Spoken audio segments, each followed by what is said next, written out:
Hola, bienvenidos al tercer video del módulo 4 del curso Aspectos Básicos de la Protección de Datos Personales. En este video vamos a abordar un tema que en lo personal considero sumamente interesante e importante a la hora de la aplicación de un programa integral de gestión de datos personales y es el sistema de administración de riesgos. Aquí vamos a ver conceptos básicos, pero mi sugerencia es que para sus organizaciones profundicen en el tema y puedan consultar especialmente la norma ISO 27001 del año 2013. Vamos a comenzar. Primero vamos a ver algunas definiciones. Entonces, la primera que encontramos es la definición de amenaza. La amenaza es cualquier factor, ya sea interno o externo, que represente un riesgo para la organización. ¿Qué es un riesgo? Un riesgo es la probabilidad de que esa amenaza se materialice. ¿Qué pasa cuando la amenaza se materializa? Que hay un incidente de seguridad. O sea, puede ser el acabose o puede ser algo un poquito más reducido. Cuando estamos hablando de protección de datos personales, lo llamamos brechas de seguridad. Todas las brechas de seguridad representan incidentes de seguridad, pero no todos los incidentes de seguridad son brechas de seguridad. Importantísimo que lo recordemos. ¿Qué pasa cuando hay incidentes? Que se pueden ver afectados los activos de la organización. Para este caso puntual, hablamos de activos que se relacionen con la protección de datos personales. ¿Y qué son esos activos? Son las personas, son las herramientas de trabajo, los computadores, los documentos, todo lo que de alguna manera represente un valor para la organización y además que debe cuantificarse porque todo tiene un valor. Los computadores que están por ahí en las mesas, en los escritorios, las ventanas, el personal, el capital humano tiene un valor, es cuantificable, los clientes, la reputación, el goodwill, si mi empresa tiene una marca y esa marca tiene una concesión de registro de marca, también es un activo. Todo esto tiene un valor, es cuantificable y pues hay que tener muchísimo cuidado porque cuando hay brechas de seguridad, esos activos se pueden ver perjudicados. Ahora bien, ¿cómo hago yo para que eso mengue o que por lo menos, o que no suceda? Tengo que aplicar controles, ¿sí? Y esos controles ayudarán a que por lo menos las amenazas y los riesgos y estos incidentes disminuyan y no se vean tan afectados los activos. Entonces, acá lo que les quiero mostrar es una radiografía de lo que es un sistema de administración de riesgos. Realmente un sistema de administración de riesgos es complejo. Sin embargo, ya conociendo los conceptos puntuales, vamos a profundizar un poquito. Las amenazas ya sabemos que son esos factores internos o externos que pueden presentarse en una organización, que pueden amenazar nuestra información y todo el material que tenemos allí. Hay tres tipos de amenazas: naturales, accidentales e intencionales. Entonces, cuando son naturales, son, por ejemplo, terremotos, la pandemia, desastres como maremotos, un volcán, una inundación. Se inundó, ustedes llegaron a la oficina y todos los papeles, todas las cosas estaban completamente inundadas porque alguien dejó una ventana abierta.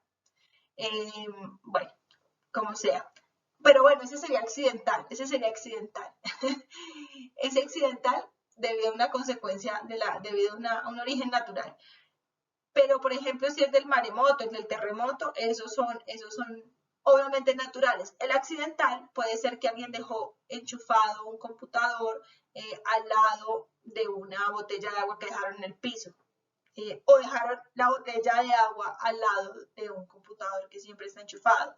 O tenía que bajar los tacos de la luz, qué sé yo, y no se hizo, entonces hubo un problema eléctrico. Estoy inventando cualquier cosa. Y las amenazas intencionales ya es cuando, no sé, tenemos un ladrón dentro de la organización y se roba la información. Entonces, como existen esas amenazas se pueden materializar, ya lo decíamos, en esos riesgos. Y los riesgos o la probabilidad de que esa amenaza ocurra puede ser alta, media o baja. ¿Qué tan dispuesto yo como coordinador, gerente, administrador de esa organización, qué tan dispuesto estoy a asumirlo? ¿Sí? Entonces, yo tengo que mirar que esa disposición sea, bueno, sí, lo puedo asumir un poquito. O digo, no, definitivamente eso no puede pasar. ¿Y qué tan probable es que ocurra esa situación? Esa situación es probable, su probabilidad es alta, es media o es baja. Entonces, por eso les digo que el tema es un poquito más complejo de lo que lo vemos en el cuadro, porque tenemos que tomar todas las amenazas y darles un rango de probabilidad. Entonces, cuando yo hago la evaluación, yo digo, bueno, esto es muy probable que suceda porque no tenemos controles. Para allá vamos. Y naturalmente, si eso llega a ocurrir, pues hay un incidente. Los incidentes que nos traen consecuencias de carácter económico, legal, administrativo, tecnológico, reputacional, y eso es terrible. Entonces, ¿qué nos dice, qué se nos sugiere? Hombre, controle las cosas para que el riesgo no sea alto. ¿Cómo? A través de herramientas de carácter administrativo, legal, tecnológico. Ejemplo, yo tengo un control de carácter legal. Entonces, en una cláusula de los contratos laborales voy a poner algo relacionado con la confidencialidad. ¿Bien? Entonces, la información que esa persona va a tratar dentro de sus labores, pues es una información netamente comercial, netamente laboral y no tiene por qué compartirla con terceros. Eso es importantísimo. Entonces, ahí estoy aplicando un control legal. ¿Bien? Que parte también de administración, pero eso es un control legal. Un control tecnológico. Por ejemplo, yo puedo decir, las contraseñas de todos los computadores de la empresa deben tener un mínimo de 8 caracteres, donde debe haber por lo menos 2 letras mayúsculas, una vocal y un número, ¿sí? Algo así. Entonces, esos son ese tipo de controles. O, por ejemplo, las contraseñas de los computadores se deben cambiar cada 6 meses. Y por eso, obligatoriamente, en muchas organizaciones le dicen a uno, ya es momento de cambiar su contraseña expiró, porque se hace la aplicación de ese tipo de situaciones y de controles. Administrativos. Yo no dejo al mismo grupo de personas siempre trabajando juntas. ¿Sí? Puedo hacer, o sea, son miles de herramientas que yo puedo utilizar para mitigar el riesgo de que la información pueda sufrir alguna alteración, alguna vulnerabilidad. Vamos a ver los principios de la seguridad de la información. ¿Cuáles son?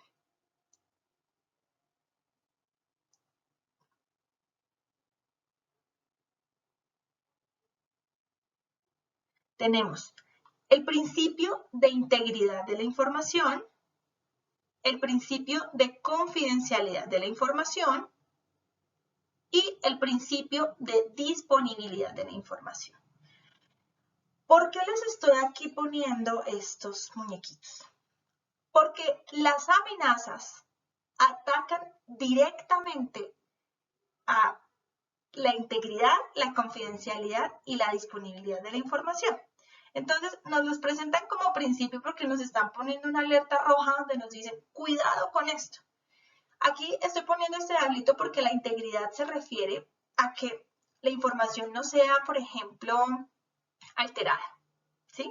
Entonces, pueda que alguien malintencionado yo tenga una base de datos con números telefónicos de gerentes de importantes empresas en el mundo, ¿sí? Entonces, alguien malintencionado me borra los números telefónicos o me borra los emails de esas personas. Así de simple. Y eso hace que la base de datos se pierda en su integridad, o sea, se confunda y se dañe y se altere.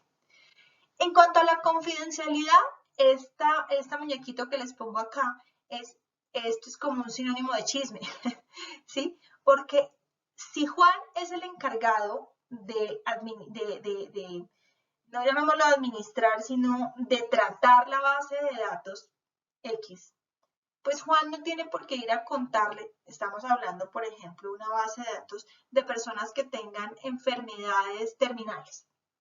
Entonces, Juan está trabajando en una EPS y él no tiene por qué ir a contarle temas puntuales de esa enfermedad a María, a Pedro, a Pepita, no, porque la confidencialidad de la información pues debe estar todo el tiempo presente y para eso es que se deben aplicar controles, porque si Juan viola este principio de confidencialidad, el control hace que él tenga una sanción, ¿correcto? En cuanto a la disponibilidad, pues esta carita lo que nos está diciendo es una locura porque la información tiene que estar disponible todo el tiempo para nosotros. Se me dañó la base, se me dañó el computador, se me entró un virus, no cargó en la nube. Entonces, esa es la importancia de que hagamos un backup, de que tengamos esa misma información en una copia de respaldo, porque si se pierde podría ser pues, gravísimo, las consecuencias serían nefastas.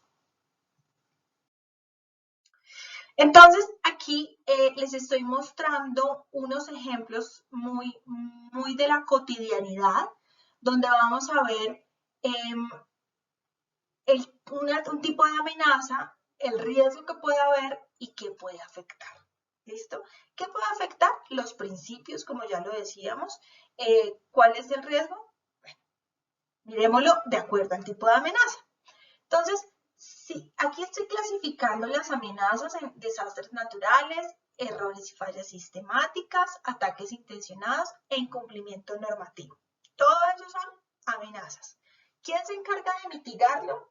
De mitigar el riesgo que proviene de esa amenaza? Yo, si soy la persona que lo coordina.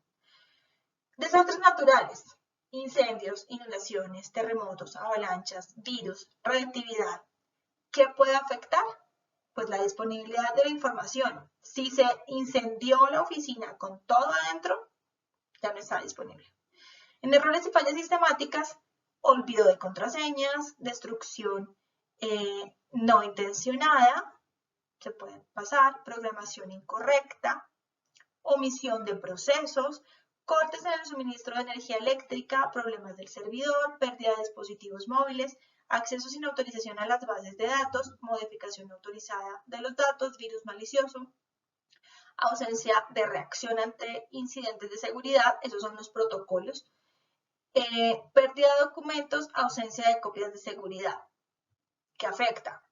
Los errores y fallas sistemáticas, en mi opinión, afectan todo, tanto la disponibilidad como la integridad como la confidencialidad de la información. En este curso no vamos a ver el tema de protocolos de reacción ante incidentes de seguridad, pero es importante que lo sepan. Cuando ocurre algo, pues, ¿qué es lo que hago? ¿A quién llamo? ¿Cómo debe ser? ¿Cómo debo reaccionar? ¿Sí? Además, porque la superintendencia tiene que saberlo. Entonces, todos esos protocolos deben estar muy fundados y sumamente bien establecidos dentro de la organización para saber qué debo hacer antes de que hayan pues, consecuencias mucho más graves. Tenemos otro tipo de amenaza que es el de ataques intencionados. Por ejemplo, cuando tenemos acceso ilegítimo a los datos o pérdida o robo de la información, violación a cláusulas de confidencialidad, ataques informáticos. Igual, la disponibilidad de la información, la integridad y la confidencialidad se pueden ver afectadas. Aquí en el incumplimiento normativo, omisión de políticas. Un solo hecho que podemos ver como incumplimiento normativo es que yo no tenga un programa integral de gestión de datos. Ya, eso es gravísimo y tiene consecuencias económicas, tiene consecuencias reputacionales, de todo tipo. Y me dicen, bueno, pero ¿qué me puede afectar a mí en la base de datos? Claro, porque la superintendencia en un momento determinado, si yo no estoy cumpliendo con los deberes legales, me puede decir, usted ya no puede usar esa base de datos durante 6 meses, ejemplo, o no la puede usar nunca más si es reincidente. Y adicional a eso le pongo una multa de tanto. Entonces, me frena toda la operación con respecto a esa o varias bases de datos. Por eso es gravísimo. Inexistencia de cláusulas contractuales, falta de acuerdos con terceros, omisión de rectificación de la política de tratamiento del encargado. Entonces, yo les decía en algún momento, hey, es muy importante que ustedes sepan que cuando están entregando la información que han recaudado a un tercero encargado, esa persona también tenga políticas de tratamiento y también tenga la aplicación de controles sobre el sistema, sobre la información, sobre lo que puede ocurrir, porque ¿de qué me vale a mí tener toda una política, tener todo un programa, tener un súper equipo que está manejando las cosas, pero si el del lado, que es mi partner, que va a trabajar conmigo, pues coge toda esa información y la vuelve loca y la despapalla y todo el mundo se entera de qué pasó? Entonces, eso es grave y eso hay que tenerlo en cuenta. Bueno, los controles.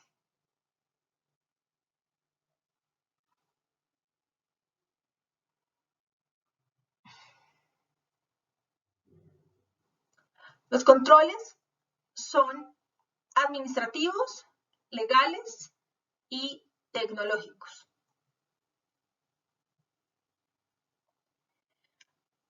Aquí, estas son una serie de recomendaciones. Acordémonos pues ya vimos los administrativos que podemos hacer desde la administración, los legales desde el área legal que puede hacer con cláusulas, cumpliendo la normativa, estando súper atentos a las nuevas instrucciones de la superintendencia. Acuérdense que la normatividad pues es dinámica. Ojo a esto, por ejemplo, el número de mis activos hoy no representa que yo esté obligado a hacer el Registro Nacional de Bases de Datos, pero resulta que el próximo año los activos de mi empresa aumentaron y ya soy un sujeto del RNBD, ¿sí? Eso tiene que tener la parte legal sumamente presente porque estaría incumpliendo. Además, cuando yo entro al RNBD, no solo es entrar, sino que cuando haya modificaciones, pues tengo que hacerlas y tengo que presentar los cambios que se hagan en la base de datos de acuerdo a una temporalidad señalada por la Superintendencia de Industria y Comercio. Entonces, ¿qué controles de manera global se pueden recomendar para una organización? Por ejemplo, adoptar políticas para el uso de dispositivos móviles. La administración tiene que hacerlo, eso es un control administrativo, porque no es lo mismo que yo esté teniendo un dispositivo móvil que es de mi propiedad personal, donde hay fotos personales y también esté teniendo chats que tengan que ver con el gerente de tal empresa. Esa línea es muy delgadita y eso es muy común. Por ejemplo, ¿qué sucede? Yo tengo un teléfono celular, pero ese teléfono celular es de la empresa y yo tomo fotografías personales, ¿sí ven? Entonces, por eso tienen que existir políticas para el uso de esos dispositivos móviles. O yo me pego a hablar una hora con mi mamá o con mi abuelita desde ese dispositivo móvil porque tiene minutos ilimitados. Hay que tener muchísimo cuidado con eso. Las cláusulas de confidencialidad y no divulgación, esos son requisitos mínimos que ponemos en los contratos, tanto laborales como de prestaciones de servicio, como cosas que son temporales. Pero hay contratos y pues hay unos marcos que debemos tener muy claros en cuanto a la información que se va a tratar dentro de esos convenios o negociaciones.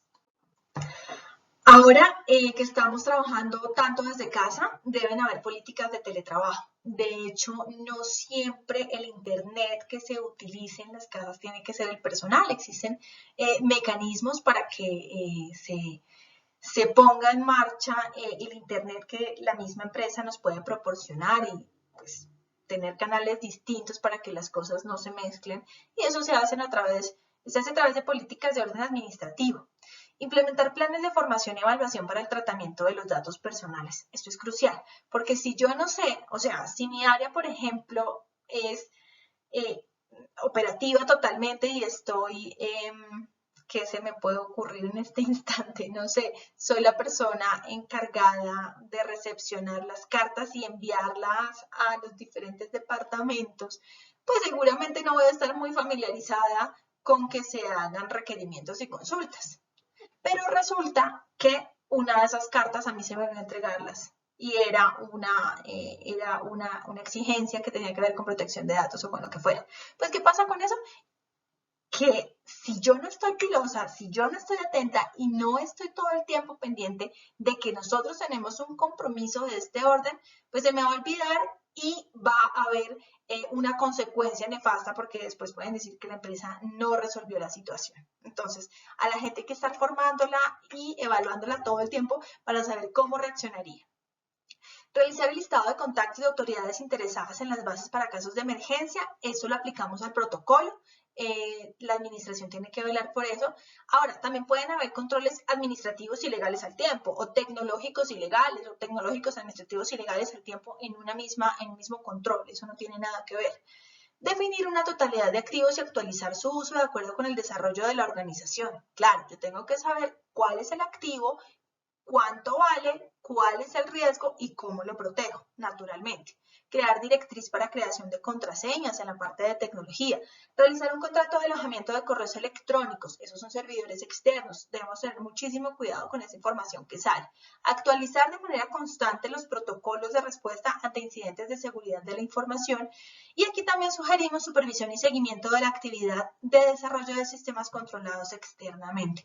Estos son algunos de los controles que nosotros sugerimos, pero la organización como tal es la que sabe y conoce qué necesita en sí para mantenerse al día con todos estos procedimientos. Entonces, aquí ya podemos dar por concluido no solamente el video 3 del módulo 4, sino todo el módulo 4. Quiero darles las gracias por su atención. Espero que haya sido de utilidad para ustedes, que puedan implementar todos estos conocimientos que han adquirido en sus organizaciones y asimismo que tengan sus ojitos más abiertos en cuanto a la protección y al manejo de datos personales en una organización. Muchas gracias.